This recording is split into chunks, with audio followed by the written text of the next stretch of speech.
Marwari media आप देख रहे हैं। आज है 4 मार्च 2024 सोमवार का दिन और हिंदू तिथि फाल्गुन माह की अष्टमी है। नजर डालेंगे आज की बड़ी खबरों पर। शुरुआत करेंगे बड़ी खबर के साथ। बड़ी और काम की खबर, ई कॉमर्स वेबसाइट फ्लिपकार्ट ने अपनी यूनिफाइड पेमेंट इंटरफेरेंस यानी यूपीआई सर्विस शुरू कर दी है। यूजर्स इसके जरिए QR कोड की मदद से पेमेंट कर सकेंगे, बिजली का बिल भर सकेंगे और मोबाइल रिचार्ज जैसी डिजिटल सर्विसेज का भी इस्तेमाल कर सकेंगे। और कंपनी इसके जरिए पहले ऑर्डर पर 25 रुपए का डिस्काउंट भी दे रही है। यानी कि जैसे आप फोन पे, गूगल पे से पेमेंट करते हैं, बिल भरते हैं या फिर मोबाइल रिचार्ज करते हैं, उसी हिसाब से अब ई कॉमर्स वेबसाइट फ्लिपकार्ट से भी पेमेंट कर सकेंगे। आगे बढ़ते हैं। राजस्थान से बड़ी खबर, लोकसभा चुनाव में टिकटों के ऐलान के साथ ही भारतीय जनता पार्टी एक्शन में आ गई है। राजस्थान में 15 उम्मीदवारों की घोषणा के बाद अब बीजेपी ने डोर टू डोर प्रचार शुरू कर दिया है। इसके तहत प्रदेश की 25 लोकसभा सीटों पर भारतीय जनता पार्टी LED रथ के माध्यम से मोदी सरकार की योजनाओं का प्रचार प्रसार कर रही है। इसकी शुरुआत रविवार को जयपुर से मुख्यमंत्री भजनलाल शर्मा ने की। इस दौरान बीजेपी प्रदेश अध्यक्ष CP जोशी और पूर्व CM वसुंधरा राजे भी मौजूद रहे। मुख्यमंत्री भजनलाल शर्मा ने कहा, हमने 60% टिकट फाइनल कर दिए हैं, बाकी टिकट भी जल्द फाइनल होंगे। मुख्यमंत्री भजनलाल बोले, इससे पहले भी हमने 25 की 25 सीटें जीती है, लेकिन इस बार राजस्थान का हर सांसद 5 लाख से ज्यादा वोटों से जीतकर लोकसभा जाएगा, मोदी जी को मजबूत करेगा। वहीं बड़ी खबर आपको यह भी दे दूं, लोकसभा चुनाव को देखते हुए बीजेपी ने एक कैंपेन लॉन्च किया है। इसके जरिए आम लोगों से सुझाव मांगा जाएगा। मुख्यमंत्री भजनलाल ने कहा, हमारी पार्टी में रास्ते पर चलता व्यक्ति भी सुझाव दे सकता है, गांव ढाणी में बैठे व्यक्ति के सुझाव भी हमारे लिए काफी महत्वपूर्ण है। यानी कि आने वाले दिनों में बीजेपी एक अभियान चलाएगी, जनता से उनकी समस्या और सुझाव मांगेगी, उसके आधार पर ही संकल्प पत्र तैयार होगा। और बड़ी खबर आपको यह भी दे दूं, लोकसभा चुनाव को देखते हुए बीजेपी बड़ा कदम उठाने की तैयारी में है। भाजपा सूत्रों की माने तो बीजेपी घोषणा पत्र में प्रधानमंत्री किसान सम्मान निधि की राशि में बढ़ोतरी का वादा कर सकती है। इसके अलावा किसान क्रेडिट कार्ड का दायरा बढ़ाने का भी वादा शामिल किया जा सकता है।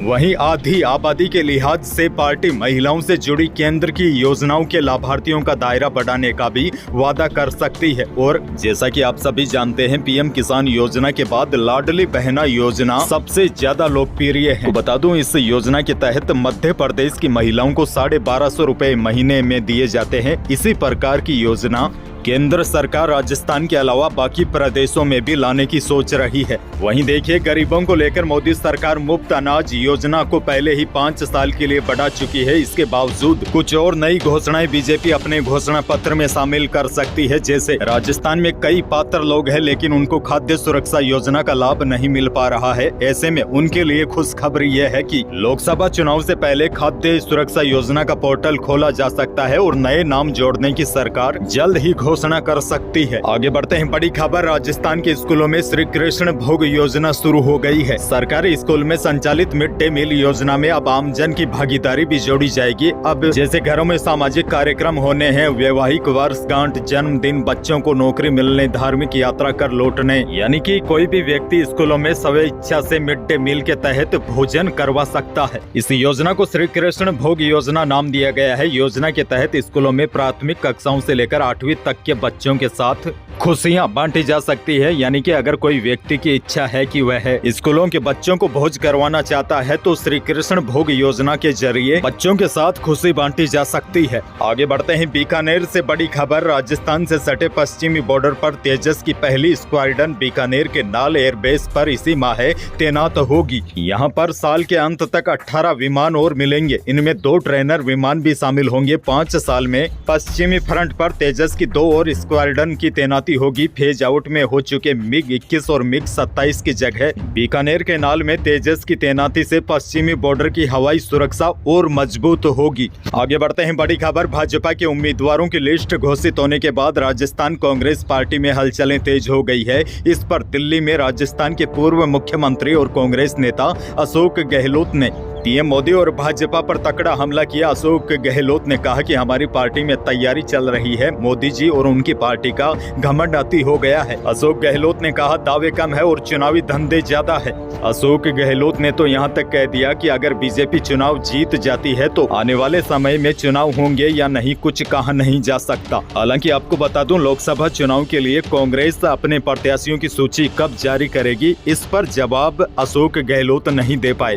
बहरहाल आगे बढ़ते हैं। राजस्थान से एक और बड़ी खबर। शिक्षा मंत्री मदन दिलावर ने दुराचारी और तंबाकू का सेवन करने वाले शिक्षकों को लेकर बड़ा बयान दिया है। उन्होंने कहा है कि दुराचारी शिक्षकों की सूची बनाकर पुलिस को लिस्ट सौंपी जाएगी और इसके बाद उनकी संपत्ति पर बुलडोजर चला दिया जाएगा। साथ ही में उन्होंने कहा स्कूलों में तंबाकू खाने वाले शिक्षकों पर जनता की नाराजगी से अनहोनी होती है तो उसका जिम्मेदार शिक्षक ही होगा। आगे बढ़ते हैं। देश की एक और बड़ी खबर। किसान आंदोलन अब काफी ढीला पड़ गया है। आंदोलन कर रहे किसानों की संख्या भी अब काफी कम हो गई है, लेकिन इसी बीच बड़ी खबर यह है किसान संगठनों ने दिल्ली कूच को लेकर नई रणनीति बनाई है। इसके मुताबिक पंजाब और हरियाणा को छोड़कर देश के बाकी राज्यों के किसान 6 मार्च को दिल्ली कूच करेंगे। वहीं 10 मार्च को रेल रोको आंदोलन होगा। आपको बता दें 13 फरवरी से किसान संगठन पंजाब और हरियाणा बॉर्डर पर आंदोलन के लिए जुटे हैं। आगे बढ़ जाते हैं। बात जब किसानों की हो रही है तो मौसम पर एक नजर डालते हैं, क्योंकि आपने देखा होगा पिछले 1-2 दिनों के दौरान अचानक आई मौसम में बदलाव की वजह से प्रदेश के किसानों को नुकसान हुआ है। तेज बारिश और ओलों ने किसानों की चिंता बढ़ा दी है। हालांकि इसी बीच अब राहत वाली खबर यह है, इस सिस्टम का असर अब पूरी तरीके से समाप्त हो गया है। अब क्या होगा, राजस्थान के अधिकांश जिलों में मौसम मुख्यतः शुष्क रहेगा और 1-2 दिनों के बाद तापमान फिर से बढ़ने शुरू हो जाएंगे और अब दोपहर में लोगों को गर्मी भी सता सकती है। आगे बढ़ते हैं। राजस्थान से एक और बड़ी खबर। बहुचर्चित सुखदेव सिंह गोगामेडी की हत्या के मामले ने एक बार फिर तूल पकड़ लिया है। मामले में 11 सूत्री मांगों को पूरा न होने पर राष्ट्रीय राजपूत करणी सेना ने न्याय यात्रा शुरू की है। वहीं शीला शेखावत ने जोहर करने की भी धमकी दी है। न्याय यात्रा निकालने के कारण शेखावत बोली कि सरकार ने मुआवजे की बात कही थी। हमले में जान गंवाने वाले अजीत सिंह के छोटे छोटे बच्चे हैं। शीला शेखावत ने कहा मुझे सिर्फ मेरे लिए नहीं बल्कि उस भाई के लिए भी न्याय चाहिए। ऐसे में अब सेना की तरफ से कोई ज्ञापन नहीं दिया जाएगा, बल्कि अब सीधे सीएम आवास पहुंचकर जोहर किया जाएगा। उन्होंने कहा कि इस जोहर में वह अकेली नहीं बल्कि कई भाई बहन शामिल है। आगे बढ़ते हैं। बड़ी खबर देखिए। पश्चिमी राजस्थान के बीकानेर और जोधपुर के ग्रामीण क्षेत्रों में लक्की ड्रॉ को लेकर बड़ा फर्जीवाड़ा चल रहा है। ऐसे में आपको सावधान रहने की आवश्यकता है। महज 100 रुपए में मोटरसाइकिल या 500 रुपए में luxury car, SUV, tractor, bike, machine कोई सी भी हो सकती है, वॉशिंग मशीन, सिलाई मशीन, आईफोन, लैपटॉप आदि सामान का लालच दिया जाता है। अब देखिए इसमें फर्जीवाड़ा कैसे होता है। जैसे कूपन बेचकर 40 लाख रुपए जुटाने हैं। अब इनमें 10-12 लाख रुपए का इनाम निकल जाएगा। बाकी जो लाखों रुपए बचेंगे वह संचालकों की जेब में चले जाते हैं। अच्छा, होता क्या है, लक्की ड्रॉ में जब एक आध के इनाम निकल जाता है, जैसे बाइक निकल गई, तो सभी के मन में लालच हो जाता है कि फलाने के भी बाइक निकली है, मेरे भी कुछ न कुछ निकलेगा। इस प्रकार लोग कूपन खरीदते चले जाते हैं और संचालक के पास मोटा पैसा आ जाता है। इतना पैसा कि एक आध को और इनाम दे दिया जाए, फिर भी उसके पास लाखों रुपए बच जाते हैं। और जैसा मैं आपको बताता ही रहता हूं, चाहे ऑनलाइन फ्रॉड हो या फिर कूपन वाला, लालच देकर ही व्यक्ति को फंसाया जाता है। ऐसे में आपको सावधान हो जाना चाहिए। इनाम किसी एक व्यक्ति के निकलेगा और बाकी सभी लोगों का पैसा स्कीम चलाने वाले के खाते में चला जाएगा।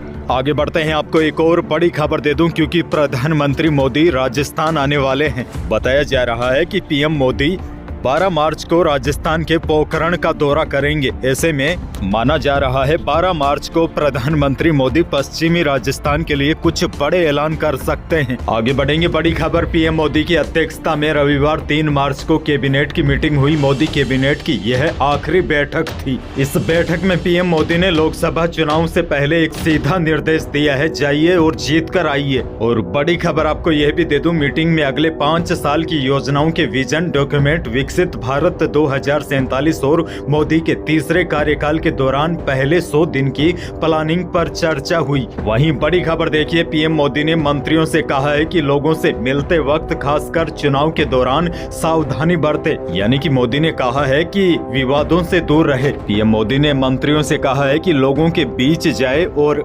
उनकी समस्या जाने कि आम आदमी चाहता क्या है। वहीं पीएम मोदी ने अपने मंत्रियों से कहा, महिलाओं को मात्र वोटर नहीं समझे बल्कि माताओं और बहनों का आशीर्वाद प्राप्त करे। वहीं इस कैबिनेट की बैठक में और भी कई मुद्दों पर चर्चा हुई। आने वाले दिनों में पेट्रोल और डीजल के भाव कम करने को लेकर भी इस कैबिनेट की बैठक में मंथन हुआ। माना जा रहा है कि जल्द ही सरकार पेट्रोल और डीजल के भाव में कटौती कर सकती है। हालांकि आपको बता दूं, आज पेट्रोल और डीजल के भाव में कोई भी बदलाव नहीं हुआ है। यही थी आज की बड़ी खबरें। कल के वीडियो में आप काफी सारे भाइयों ने काफी अच्छे कमेंट किए और आपने अपना परिचय भी दिया कि हम इस जिले से हैं। एक एक कमेंट मैंने देखे, काफी अच्छा लगा आपके कमेंट देखकर। तो एक बार फिर आप सभी भाइयों का तहे दिल से धन्यवाद। आपका दिन शुभ रहे और आप सभी भाई स्वस्थ रहे। धन्यवाद।